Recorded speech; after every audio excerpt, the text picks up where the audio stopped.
Assalamualaikum warahmatullahi wabarakatuh. Halo semua.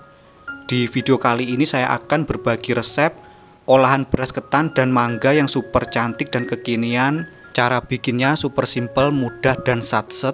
Teksturnya super creamy, rasanya gurih dan menyegarkan. Sangat cocok untuk ide camilan maupun sebagai ide jualan.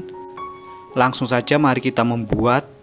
Pertama, siapkan 300 gram beras ketan, kemudian masukkan ke dalam wok pan. Untuk beras ketan sebelumnya sudah direndam minimal selama 2 jam. Setelah itu tambahkan 1 sendok teh garam, kemudian 2 lembar daun pandan.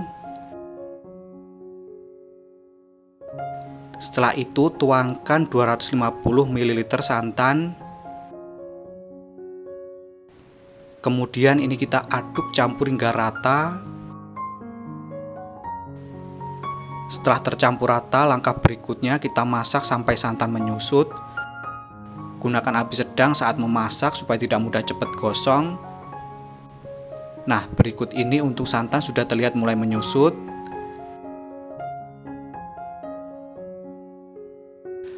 Setelah santan benar-benar menyusut seperti ini, kemudian matikan api kompor. Lanjut ini kita akan bagi menjadi 3 bagian. Bagi menjadi 3 bagian seperti ini. Setelah itu saya tambahkan dengan pewarna makanan. Lanjut kita campur hingga rata. Nah, hasilnya seperti ini. Setelah itu kita masukkan ke dalam pengukus yang sudah dipanaskan sebelumnya. Kemudian ini kita kukus selama 30 menit atau sampai dengan matang. Setelah 15 menit kemudian kita aduk untuk nasi ketannya supaya matang dengan merata. Nah, seperti ini. Kemudian ini kita kukus kembali. Setelah 30 menit berlalu, berikut ini setelah saya kukus selama 30 menit, kemudian angkat dan tunggu hingga hangat. Setelah hangat, langkah selanjutnya siapkan cup puding. Untuk cup saya gunakan ukuran 120 ml.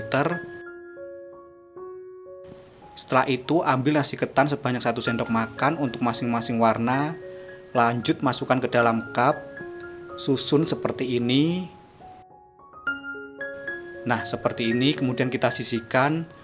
Lakukan hingga selesai. Pertama, siapkan cup puding.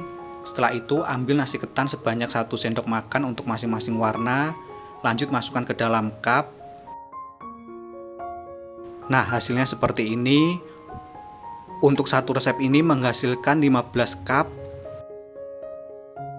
Selanjutnya siapkan 400 gram buah mangga. Setelah itu kita kupas dan potong. Nah, seperti ini. Untuk mangga di sini saya gunakan mangga cengkir. Setelah itu kita susun masukkan ke dalam cup. Nah, seperti ini. Lakukan hal yang sama hingga selesai. Nah, hasilnya seperti ini. Setelah selesai disusun, kemudian kita sisihkan terlebih dahulu. Untuk langkah selanjutnya, siapkan 250 ml santan, kemudian masukkan ke dalam panci. Setelah itu tambahkan setengah sendok teh garam, 1 sendok makan gula pasir, 1 sendok makan maizena, dan 1 lembar daun pandan. Setelah itu ini kita aduk campur hingga rata. Setelah tercampur rata, selanjutnya masak sampai mendidih dan mengental. Gunakan api sedang cenderung kecil saat memasak supaya tidak mudah cepat gosong. Nah, berikut ini untuk santan sudah terlihat mulai mendidih. Setelah mendidih dan mengental seperti ini, kemudian matikan api kompor, lanjut tunggu hingga hangat. Setelah hangat, kemudian siramkan di atas buah mangga. Nah, seperti ini. Lakukan hal yang sama hingga selesai. Untuk langkah yang terakhir bisa ditaburi dengan biji wijen yang sudah disangrai sebelumnya. Nah, hasil akhirnya seperti ini. Apabila untuk jualan bisa ditambahkan dengan stiker ucapan. Berikut ini untuk mango sticky rice siap untuk dinikmati. Untuk tampilannya sangat cantik, menarik dan super kekinian. Tekstur nasi ketannya lembut, sedangkan untuk rasa gurih, sedikit manis dan menyegarkan. Sekian video saya kali ini, semoga bermanfaat. Terima kasih telah menonton, selamat mencoba, dan wassalamualaikum warahmatullahi wabarakatuh.